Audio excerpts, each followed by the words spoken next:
Perang Padri adalah peperangan yang berlangsung di Sumatera Barat dan sekitarnya, terutama di kawasan Kerajaan Pangguruyung dari tahun 1803 hingga 1838. Perang ini merupakan peperangan yang pada awalnya akibat pertentangan dalam masalah agama sebelum berubah menjadi peperangan melawan penjajah. Perang Padri dimulai dengan munculnya pertentangan sekelompok ulama yang dijuluki sebagai kaum Padri terhadap kebiasaan-kebiasaan yang marak dilakukan oleh kalangan masyarakat yang disebut kaum adat di kawasan Kerajaan Pagaruyung dan sekitarnya. Kebiasaan yang dimaksud seperti perjudian, penyambungan ayam, penggunaan madat, minuman keras, tembakau, sirih, dan juga aspek hukum adat matriarkat mengenai warisan serta longgarnya pelaksanaan kewajiban ritual formal agama Islam. Tidak adanya kesepakatan dari kaum adat yang padahal telah memeluk Islam untuk meninggalkan kebiasaan tersebut memicu kemarahan kaum Padri sehingga pecahlah peperangan pada tahun 1803. Hingga tahun 1833, perang ini dapat dikatakan sebagai perang saudara yang melibatkan sesama Minang dan Mandailing. Dalam peperangan ini, kaum Padri dipimpin oleh Harimau Nan Salapan, sedangkan kaum adat dipimpin oleh yang di-Pertua Pangguruyung waktu itu Sultan Arifin Muningsyah. Kaum adat yang mulai terdesak meminta bantuan kepada Belanda pada tahun 1821. Namun, keterlibatan Belanda ini justru memperumit keadaan sehingga sejak tahun 1833, kaum adat berbalik melawan Belanda dan bergabung bersama kaum Padri. Walaupun pada akhirnya peperangan ini dapat dimenangkan Belanda. Perang Padri termasuk peperangan dengan rentang waktu yang cukup panjang, menguras harta dan mengorbankan jiwa raga. Perang ini selain meruntuhkan kekuasaan kerajaan Pagaruyung, juga berdampak merosotnya perekonomian masyarakat sekitarnya dan memunculkan perpindahan masyarakat dari kawasan konflik. Latar belakang Perang Padri dilatar belakangi oleh kepulauan 3 orang haji dari Mekah sekitar tahun 1803, yaitu Haji Miskin, Haji Sumanik, dan Haji Piobang, yang ingin memperbaiki syariat Islam yang belum sempurna dijalankan oleh masyarakat Minangkabau. Mengetahui hal tersebut, Tuan Kunan Raja sangat tertarik lalu ikut mendukung keinginan orang ketiga orang haji tersebut, bersama dengan ulama lain di Minangkabau yang bergabung dalam Harimau Nan Salapan. Harimau Nan Salapan kemudian meminta Tuanku Lintau untuk mengajak yang di-Pertuan Pangguruyung Sultan Arifin Muningsyah beserta kaum adat untuk meninggalkan beberapa kebiasaan yang bertentangan dengan ajaran agama Islam.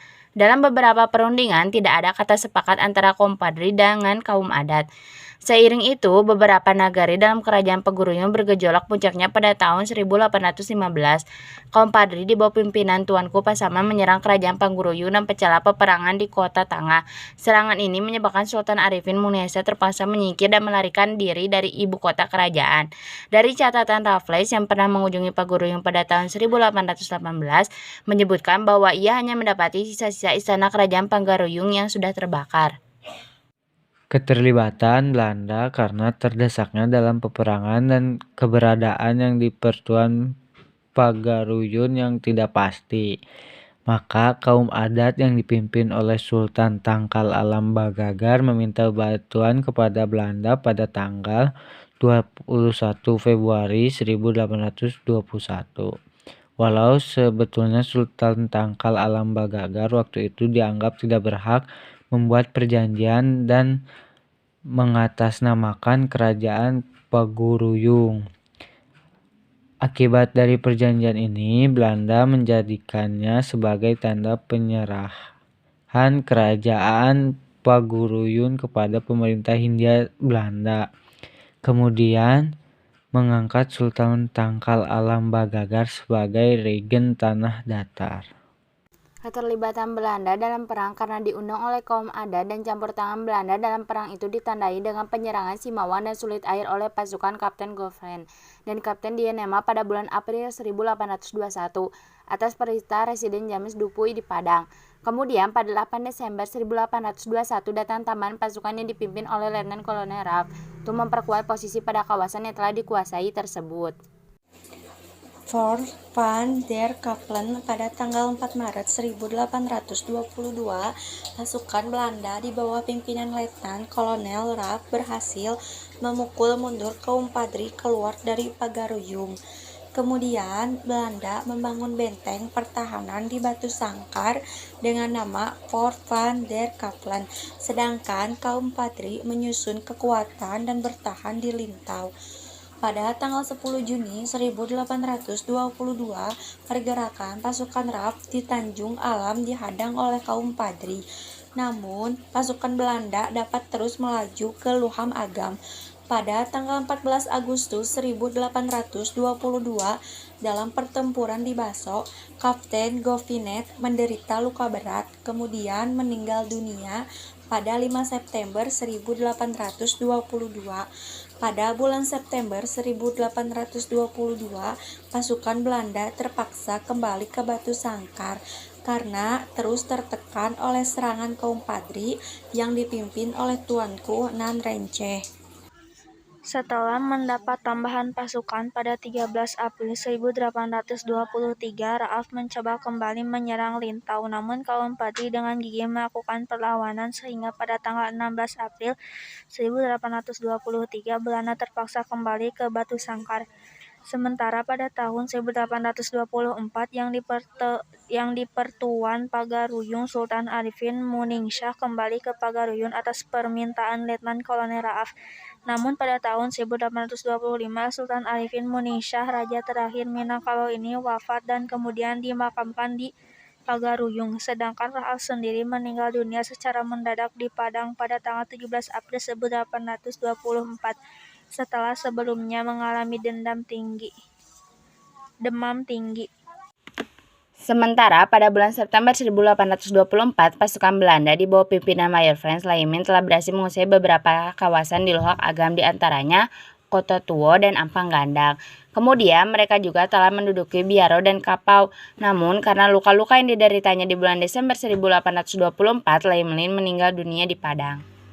Selama periode gencatan senjata, Tuanku Imam Bonjol mencoba memulihkan kekuatan dan juga mencoba merangkul kembali kaum adat, sehingga akhirnya muncul suatu kompromi yang dikenal dengan nama Plakat Puncak To di Bukit Marapalam, Kabupaten Tanah Datar, yang mewujudkan konsensus bersama adat Barsandi Syarak. Syarak Barsandi Kitabullah yang artinya adat Minangkabau berlandaskan kepada agama Islam, sedangkan agama Islam berlandaskan kepada Al-Quran. Tuanku Imam Bonjol, salah seorang pemimpin perang Padri yang diilustrasikan oleh Destrus pada tahun 1820. Tuanku Imam Bonjol yang bernama asli Muhammad Sahab muncul sebagai pemimpin dalam perang Padri setelah sebelumnya ditunjuk oleh Tuanku Nan Renceh sebagai imam di Bonjol. Kemudian menjadi pemimpin sekaligus panglima perang setelah Tuanku Nan Renceh meninggal dunia. Pada masa kepemimpinannya, ia mulai menyesali beberapa tindakan kekerasan yang dilakukan oleh kaum Padri terhadap saudara-saudaranya sebagaimana yang terdapat dalam memorinya. Walau di sisi lain, fanatisme tersebut juga melahirkan sikap kepahlawanan dan cinta tanah air. Peperangan Jilid kedua setelah berakhirnya Perang Diponegoro dan pulihnya kekuatan Belanda di Jawa. Pemerintah Hindia Belanda kembali mencoba untuk menundukkan kaum Padri. Hal ini sangat didasari oleh keinginan kuat untuk penguasaan penanaman kopi yang sedang meluas di kawasan pedalaman Minangkabau. Sampai abad ke-19, komoditas perdagangan kopi merupakan salah satu produk andalan Belanda di Eropa. Christine Dobin menyebutnya lebih kepada perang dagang. Hal ini seiring dengan dinamika perubahan sosial masyarakat Minangkabau dalam liku-liku perdagangan di pedalaman dan pesisir pantai barat atau pantai timur. Sementara Belanda pada satu sisi ingin mengambil alih atau monopoli. Selanjutnya, untuk melemahkan kekuatan lawan, Belanda melanggar perjanjian yang telah dibuat sebelumnya dengan menyerang Nagari pada Sikik yang merupakan salah satu kawasan yang mampu memproduksi mesiu dan senjata api. Kemudian, untuk memperkuat kedudukannya, Belanda membangun benteng di Bukit Tinggi yang dikenal dengan nama Fort de Kock. Persiapan pasukan Belanda di Fort de Kock pada awal bulan Agustus 1831, Lintau berhasil ditaklukkan, menjadikan Luhak Tanah Datar berada dalam kendali Belanda. Namun Tuanku Lintau masih tetap melakukan perlawanan dari kawasan Luhak 50-a. Sementara ketika Letnan Kolonel Alon melakukan berbagai serangan terhadap kaum Padri antara tahun 1831 sampai 1832, ia memperoleh tambahan kekuatan dari pasukan Sentot Prawijaya, salah seorang panglima pasukan Pangeran Diponegoro yang telah membelot dan berdinas pada pemerintahan Hindia Belanda setelah usai perang di Jawa. Namun kemudian Letnan Kolonel Elout berpendapat kehadiran Sentot yang ditempatkan di Lintau justru menimbulkan masalah baru. Beberapa dokumen-dokumen resmi Belanda membuktikan kesalahan Sentot yang telah melakukan persekongkolan dengan kaum Padri, sehingga kemudian Sentot dan legiunnya dikembalikan ke Pulau Jawa. Di Jawa, Sentot juga tidak berhasil menghilangkan kecurigaan Belanda terhadap dirinya, dan Belanda pun juga tidak ingin ia tetap berada di Jawa dan mengirimnya kembali ke Sumatera. Namun di tengah perjalanan, Sentot diturunkan dan ditahan di Bengkulu lalu ditinggal sampai mati sebagai orang buangan. Sedangkan pasukan yang dibubarkan kemudian direkrut kembali menjadi tentara Belanda. Sentot Paradirjo yang diilustrasikan oleh Guy Kieper pada bulan Juli 1832 dari Jakarta dikirim pasukan infanteri dalam jumlah besar di bawah pimpinan Letnan Kolonel Ferdinand V. Vermeulen Krieger untuk mempercepat penyelesaian peperangan dengan tambahan pasukan tersebut. Pada bulan Oktober 1832, Luhak Limo Pulua telah berada dalam kekuasaan Belanda bersama dengan meninggalnya Tuanku Lintau. Kemudian Kompandi terus melakukan konsolidasi dan berkubu di Kamang, namun seluruh kekuatan Kompandi di luar Agam juga dapat ditaklukkan Belanda setelah jatuhnya Kamang pada akhir tahun 1832, sehingga kembali Kompandi terpaksa mundur dari kawasan Luhak dan bertahan di Bonjol. Selanjutnya, pasukan Belanda mulai menaklukkan penyisiran pada beberapa kawasan yang masih menjadi basis Kompadri.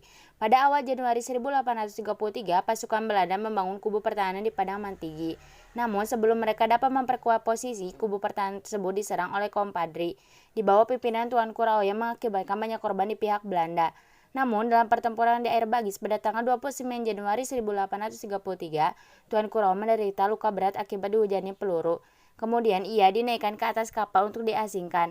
Belum lama berada di atas kapal, Tuanku Rao menemui ajalnya, diduga jenazahnya kemudian dibuang ke laut oleh tentara Belanda. Perlawanan bersama kaum adat sejak tahun 1833 mulai muncul kompromi antara kaum adat dan kaum Padri.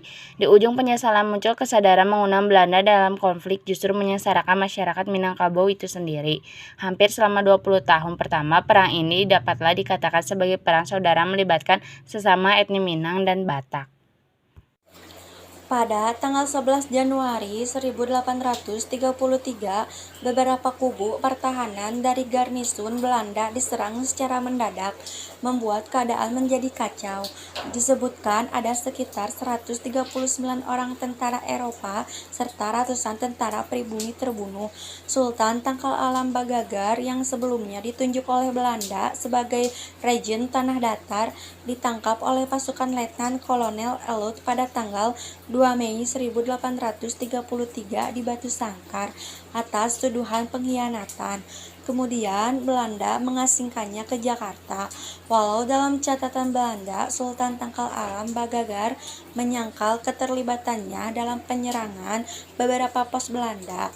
Namun, pemerintah Hindia Belanda juga tidak mau mengambil risiko untuk menolak laporan dari para perwiranya.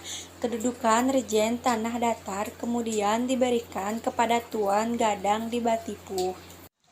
Menyadari hal itu, kini Belanda bukan hanya menghadapi kaum Padi saja, tetapi secara keseluruhan masyarakat Minangkabau. Maka pemerintah Hindia Belanda pada tahun 1833 mengeluarkan pengumuman yang disebut Plakat Panjang, berisi sebuah pernyataan bahwa kedatangan Belanda ke Minangkabau tidaklah bermaksud untuk menguasai negeri tersebut. Mereka hanya datang untuk berdagang dan menjaga keamanan. Penduduk Minangkabau akan tetap diperintah oleh para penghulu mereka dan tidak pula diharuskan membayar pajak. Kemudian Belanda berdalih bahwa untuk menjaga keamanan, membuat jalan, membuka sekolah, dan sebagainya memerlukan biaya, maka penduduk diwajibkan menanam kopi dan mesti menjualnya kepada Belanda. Serangan ke Bonjol. Letnan Kolonel Raaf dan pasukannya didedikasikan oleh Guy Kiefer. Raaf meninggal dunia sebelum berakhirnya Perang Padri.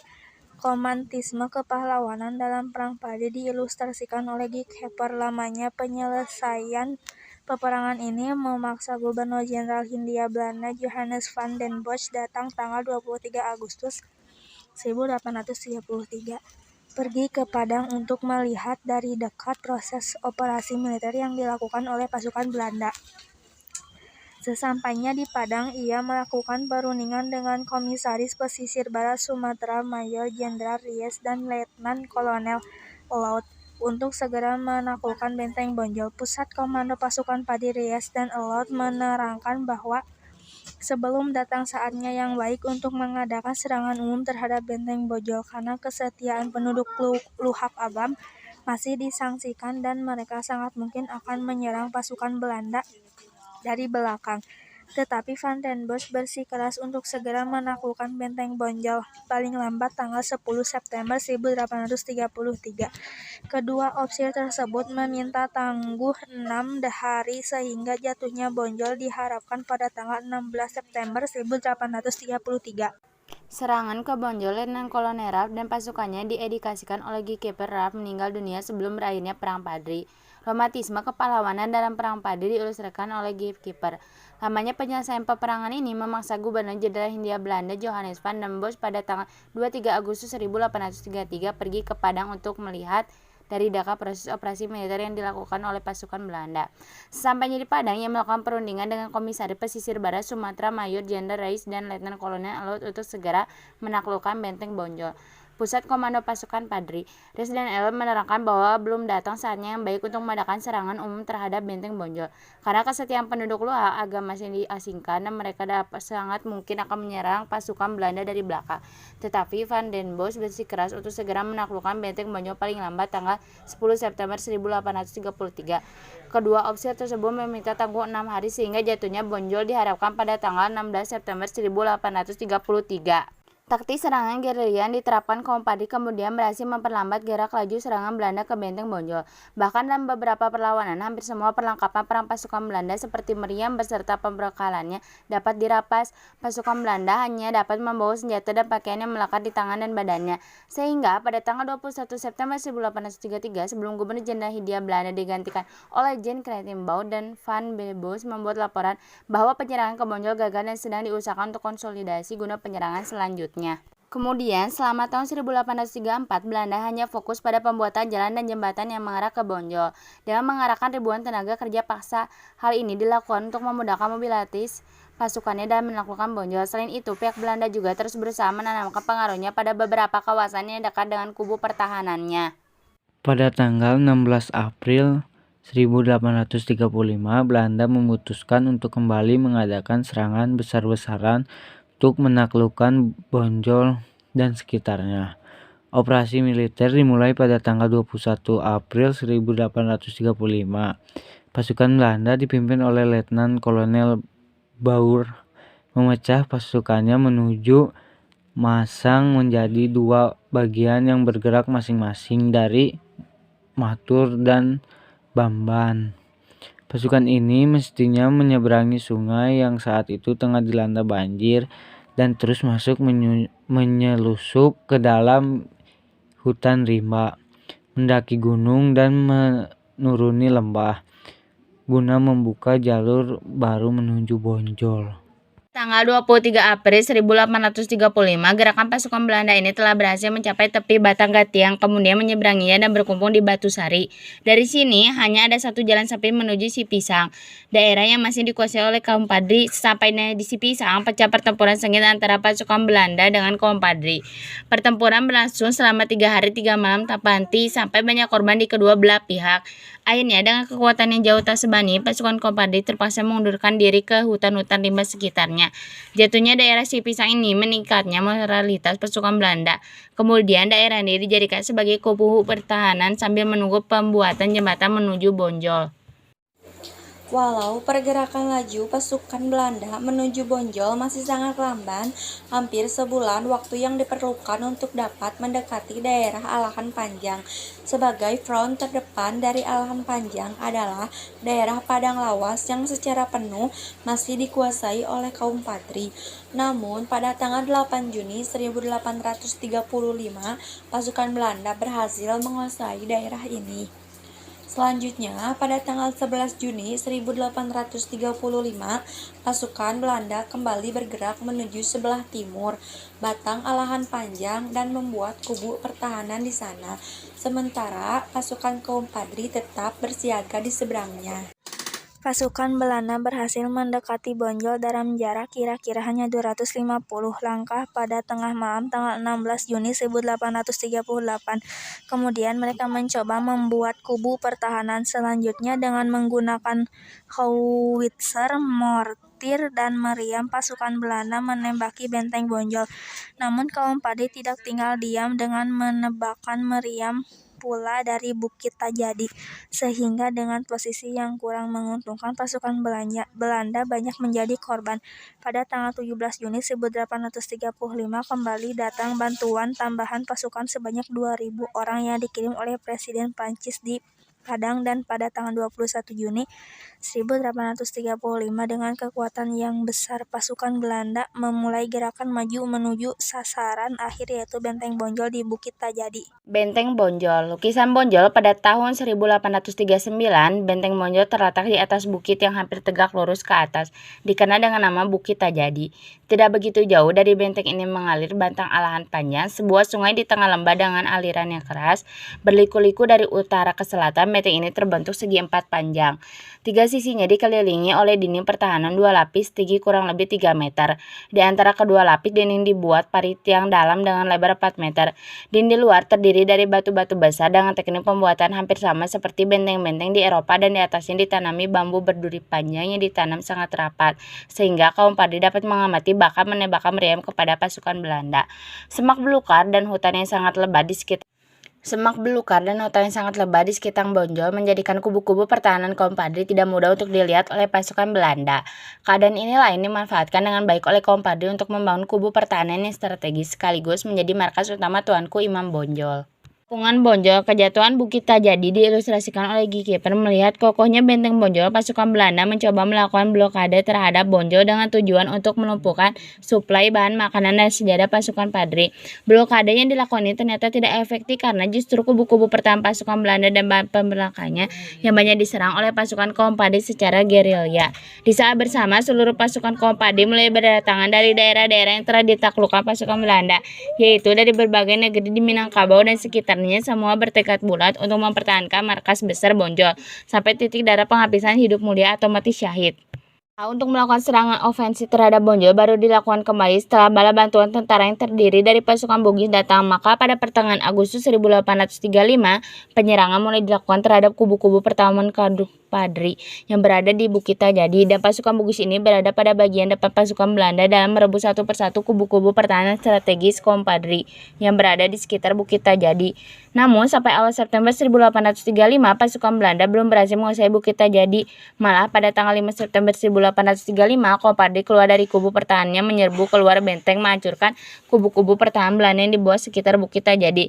Setelah serangan tersebut, pasukan kaum Padri segera kembali masuk ke dalam benteng Bonjol. Tanggal 9 September 1835, pasukan Belanda mencoba menyerang dari arah Luak, Limopulua, dan Padang Bubus. Namun hasilnya gagal, bahkan banyak menyebabkan kerugian pada pasukan Belanda. Letnan Kolonel Bour, salah seorang komandan pasukan Belanda, menderita sakit dan terpaksa dikirim ke Bukit Tinggi. Kemudian posisinya digantikan oleh Mayor Prager. Blokade yang berlarut-larut dan keberanian kaum Pade membangkitkan semangat keberanian rakyat sekitarnya untuk memberontak dan menyerang pasukan Belanda. Sehingga pada tanggal 11 Desember 1835 rakyat Simpana Alahan Mati mengangkat senjata dan menyerang kubu-kubu pertahanan Belanda. Pasukan Belanda kewalahan mengatasi perlawanan ini. Namun setelah datang bantuan dari Serdadu-Dadu Madura yang berdinas pada pasukan Belanda, perlawanan ini dapat diatasi. Kemenangan Belanda dalam Perang Padri yang diusahakan oleh Gieper, Frans Davis Kossut, komandan penaklukan benteng Bonjol, hampir setahun mengepung Bonjol.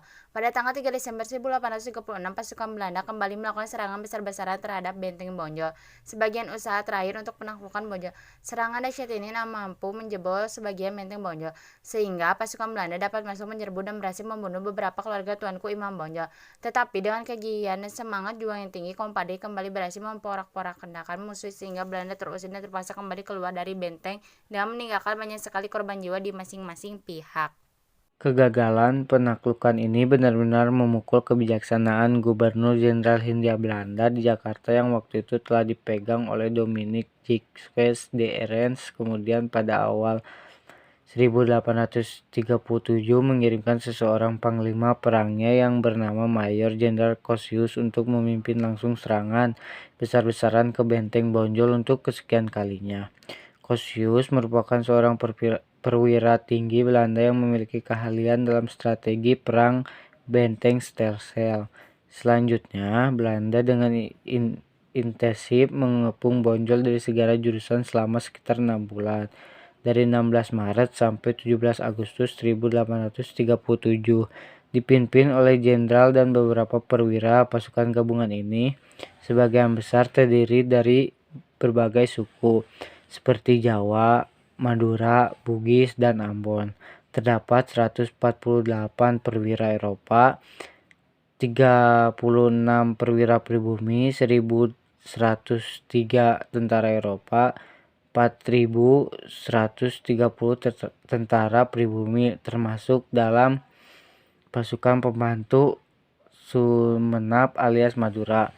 Dalam daftar nama para perwira pasukan Belanda tersebut diantaranya adalah Mayor Jenderal Kosius, Letnan Kolonel Bauer, Mayor Sous, Mayor Prager, Kapten Maclean, Letnan 1 Van der Tak, Pembantu Letnan 1 Stenstens, dan seterusnya. Kemudian ada juga nama pribumi seperti Kapten Noto Prawiro, Lautenan Prawiro Dilogo, Kartowongso Wiroredjo, Perwiro Sentiko Prawiro, Broto Metro Poiro, dan lainnya. Dari Jakarta didatangkan terus tambahan kekuatan tentara Belanda di mana pada tanggal 20 Juli 1837 tiba dengan kapal Perle di Padang sejumlah orang Eropa dan sepoi serdadu dari Afrika yang berdinas dalam tentara Belanda direktur dari Ghana dan Mali, terdiri dari 1 sergeant, 4 korporals, dan 112 pankurs, serta dipimpin oleh Kapitein Signing. Serangan yang bergelombang serta bertubi-tubi dan hujan peluru dari pasukan artileri yang bersenjatakan meriam-meriam besar selama kurang lebih 6 bulan lamanya, serta pasukan infanteri dan kavaleri yang terus berdatangan. Pada tanggal 3 Agustus 1837 dipimpin oleh Letnan Kolonel Michels sebagai komandan lapangan terdepan mulai dikit demi sedikit menguasai keadaan, dan akhirnya pada tanggal 15 Agustus 1837 Bukit Tajadi jatuh, dan pada tanggal 16 Agustus 1837 Benteng Bonjol secara keseluruhan dapat ditaklukkan. Namun Tuanku Imam Bonjol dapat mengundurkan diri keluar dari benteng dengan didampingi oleh beberapa pengikutnya terus menuju daerah Marapak. Perundingan dalam pelarian dan persembunyiannya, Tuanku Imam Bonjol terus mencoba mengadakan konsolidasi terhadap seluruh pasukannya yang telah bercerai-berai dan lemah. Namun, karena lebih 3 tahun bertempur melawan Belanda secara terus-menerus, ternyata hanya sedikit saja yang tinggal dan masih siap untuk bertempur kembali. Dalam kondisi seperti ini, tiba-tiba datang surat tawaran dari residen Prancis di Padang untuk mengajak berunding. Kemudian Tuanku Imam Bonjol menyatakan kesediaannya melakukan perundingan. Perundingan itu dikatakan tidak boleh lebih dari 14 hari lamanya. Selama 14 hari berkibar bendera merah putih dan genjatan senjata berlaku, Tuanku Imam Bonjol diminta untuk datang ke Paluku, tempat perundingan, tanpa membawa senjata. Tapi hal itu cuma jebakan Belanda untuk menangkap Tuanku Imam Bonjol. Peristiwa itu terjadi di bulan Oktober 1837 dan kemudian Tuanku Imam Bonjol dalam kondisi sakit langsung dibawa ke Bukit Tinggi, kemudian terus dibawa ke Padang untuk selanjutnya diasingkan. Namun pada tanggal 23 Januari 1838 ia dipindahkan ke Cianjur. Dan pada akhir tahun 1838 ia kembali dipindahkan ke Ambon. Kemudian pada tanggal 19 Januari 1839 Tuanku Imam Bonjol kembali dipindahkan ke Manado. Dan di daerah inilah setelah menjalani masa pembuangan selama 27 tahun lamanya, pada tanggal 8 November 1864 Tuanku Imam Bonjol menghembuskan napas terakhirnya. Akhir peperangan, monumen perang Padri yang dibangun pada masa Hindia Belanda meskipun pada tahun 1837 Benteng Bonjol dapat dikuasai Belanda dan Tuanku Imam Bonjol berhasil ditipu dan ditangkap. Tetapi peperangan ini masih berlanjut sampai akhirnya benteng terakhir kaum Padri di Dalu-Dalu yang waktu itu telah dipimpin oleh Tuanku Tambusai jatuh pada 28 Desember 1838. Jatuhnya benteng tersebut memaksa Tuanku Tambusai mundur bersama sisa-sisa pengikutnya pindah ke negeri Sembilan di Semenanjung Malaya.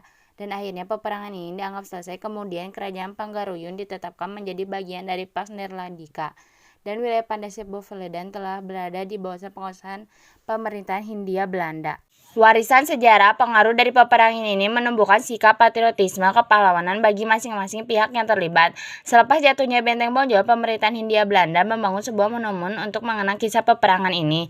Kemudian, sejak tahun 1913, beberapa lokasi tempat terjadi peperangan ini ditandai dengan tugu dan dimasukkan sebagai kawasan wisata di Minangkabau. Begitu juga selepas kemerdekaan Indonesia, pemerintah setempat juga membangun museum dan monumen di Bonjol dan dinamai dengan Museum dan Monumen Tuanku Imam Bonjol. Perjuangan beberapa tokoh dalam Perang Padri ini mendorong pemerintah Indonesia kemudian menetapkan Tuanku Imam Bonjol dan Tuanku Tambusai sebagai pahlawan Indonesia.